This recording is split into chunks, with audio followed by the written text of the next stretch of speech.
Hey guys, this is Ajay. ఎన్నో days నుంచి చెరువుగట్టు జడ్ల రామలింగేశ్వర స్వామి టెంపుల్కి వెళ్దామనుకుంటున్నా. ఏదో ఒక పని వల్ల అది అవుతలేదు. బట్ ఈరోజు అయితే ఖచ్చితంగా వెళ్ళాలని డిసైడ్ అయ్యి మార్నింగే 3కి లేచి స్టార్ట్ అయ్యా. కొన్ని మనం ఎంత ప్లాన్ చేసినా అవ్వవు. సో ముందే ప్లాన్ చేయకుండా టైం దొరికినప్పుడే వెళ్ళిపోవాలి. ఎందుకంటే ఈ గడిచిన టైం మళ్ళీ రాదు.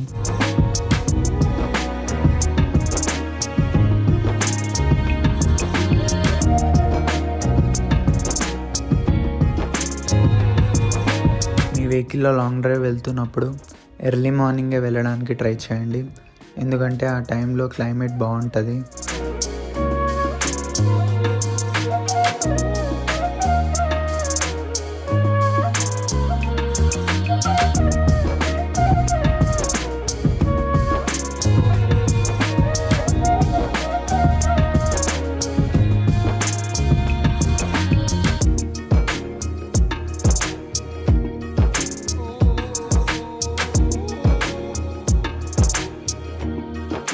టెంపుల్ దగ్గర వరకు అయితే వచ్చేసాము. లెఫ్ట్ సైడ్ కనిపిస్తుంది కదా టెంపుల్ కమాన్. దీని లోపల నుంచి స్ట్రైట్గా వెళ్ళాలి.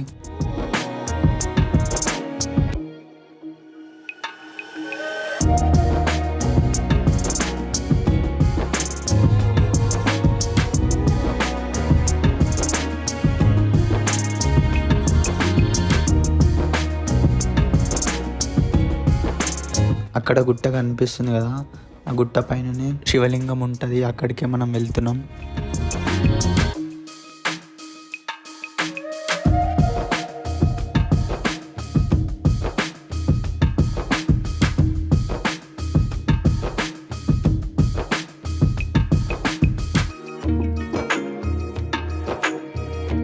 ఇక్కడ స్టెప్స్ కనిపిస్తున్నాయి కదా, అక్కడ నుంచి కూడా మనం వెళ్ళొచ్చు. గుట్టపైకి కార్ ఎంట్రన్స్ కోసం అయితే టికెట్ తీసుకోవాలి. 50 రూపీస్ ఉంటుంది.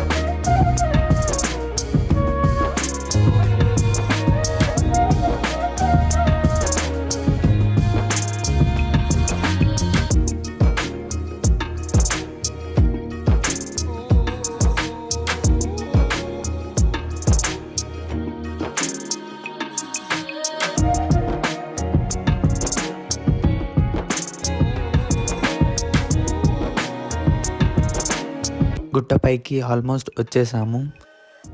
కార్ ఇక్కడ సైడ్కి పార్క్ చేసి వెళ్దాం. మేము వెళ్ళిన రోజు అయితే జనాలు తక్కువనే ఉన్నారు. పైన గుండ్లు కనిపిస్తున్నాయి కదా, అక్కడికే మనం వెళ్ళాలి.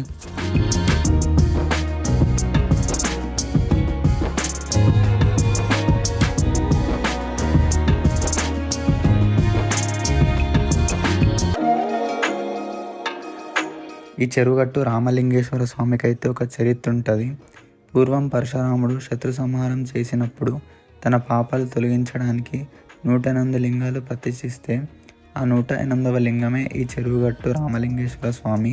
ఈ 108వ లింగం పెట్టినప్పుడు శివయ్య ప్రతిష్టం కాకపోతే పరశురాముడు కోపంతో తన గొడ్డలితో ఆ 3 గుండ్ల మీద కొడితే ఈ శివయ్య ప్రతిష్టం అయ్యి నీకేం కావాలో కోరుకో అంటే నీవు ఉన్నటువంటి ఈ ప్రదేశం చాలా మహిమగల్లదై ఉండాలి, చెరువుగట్టు రామలింగేశ్వర స్వామిగా పేరెళ్ళాలి అని కోరుకుంటాడు. అప్పుడు శివుడు తదాస్తు అని వరమిస్తాడు. అప్పటి నుంచి ఈ చెరువుగట్టు రామలింగేశ్వర స్వామి టెంపుల్ చాలా ఫేమస్ అయ్యింది. మనం పైకైతే వచ్చేసాము.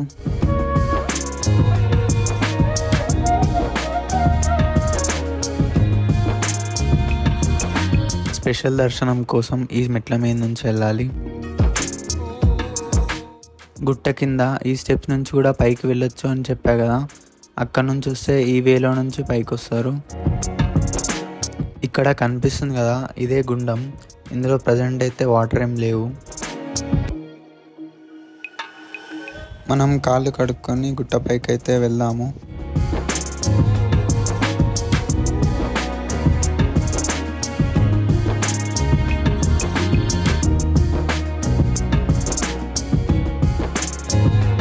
3 గుండ్ల దర్శనానికి ఇటు సైడ్ నుంచి వెళ్ళాలి. 10 రూపీస్ ఉంటుంది టికెట్.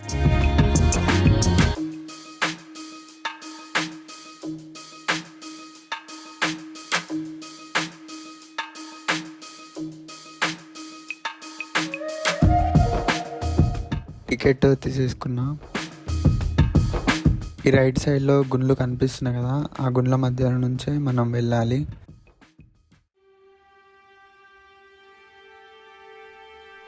ఈ స్టెప్స్ బండలపై వరకు ఇట్లనే ఉంటాయి. ఈ దారిలోనే మనం వెళ్తూ ఉండాలి.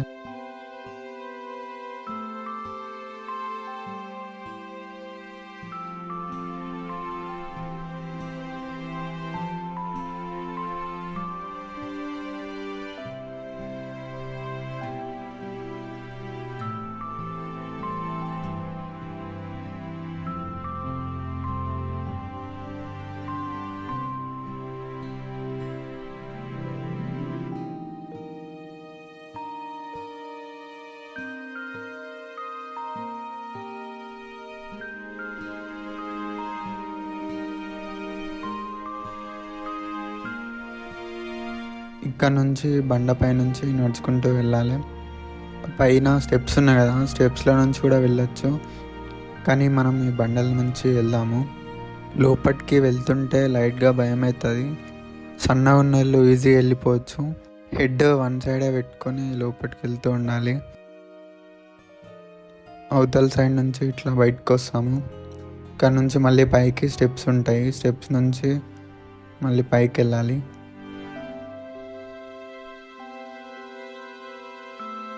ఈ స్టెప్స్ ఎవరు కన్స్ట్రక్షన్ చేసిర్రో అని చాలా గ్రేట్. ఎందుకంటే ఇంత హైట్లో ఆ బండలకు స్టెప్స్ ఫిక్స్ చేసుడు అంటే అంత ఈజీ కాదు. బట్ వీలైతే చేసిర్రు, చాలా గ్రేట్.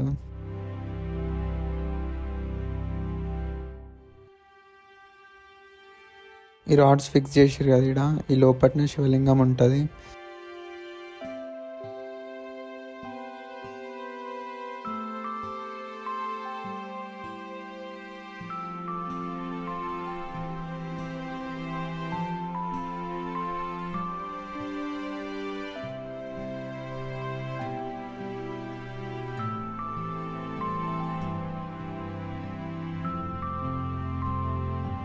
ఇక్కడ నుంచి వ్యూ అయితే మస్తు ఉంటుంది చూడడానికి.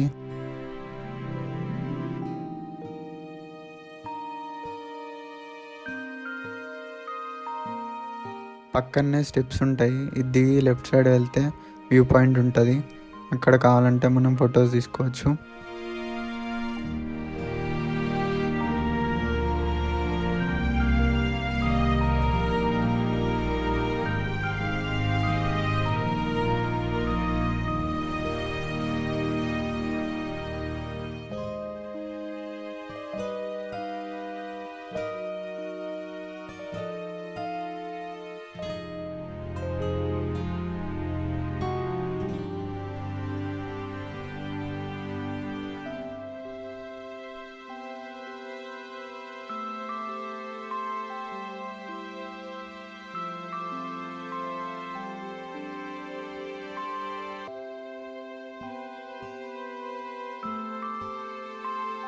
దర్శనం అయిపోయింది కదా, ఇటు సైడ్ నుంచి కిందికి వెళ్దాం.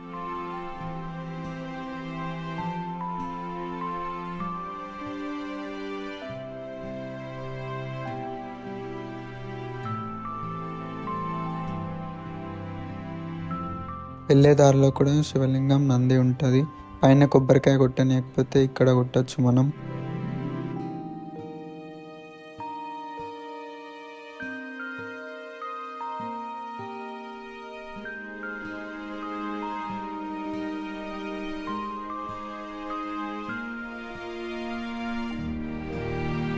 కిందికి రాగానే లెఫ్ట్ సైడ్లో పరశురాముడి గుడి కూడా ఉంటుంది.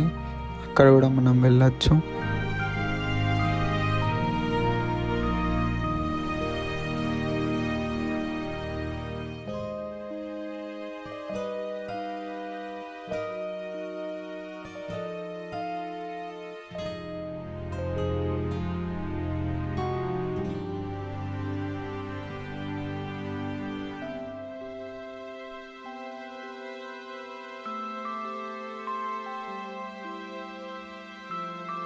ఇక్కడే ఆంజనేయ స్వామి టెంపుల్ కూడా ఉంటుంది. ఇక్కడ దర్శనం చేసుకొని వెళ్దాము.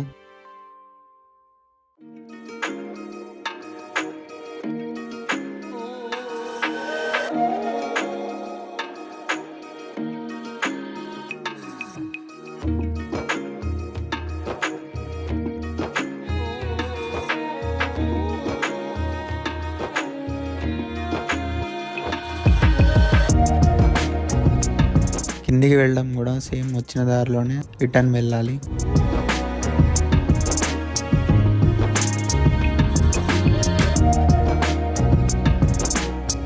కిందికి రాగానే సైడ్స్కి షాప్స్ ఉంటాయి. మీరు ఏమైనా కావాలంటే ఇక్కడ కొనుక్కోవచ్చు. Thanks for watching guys. Stay tuned for the next video.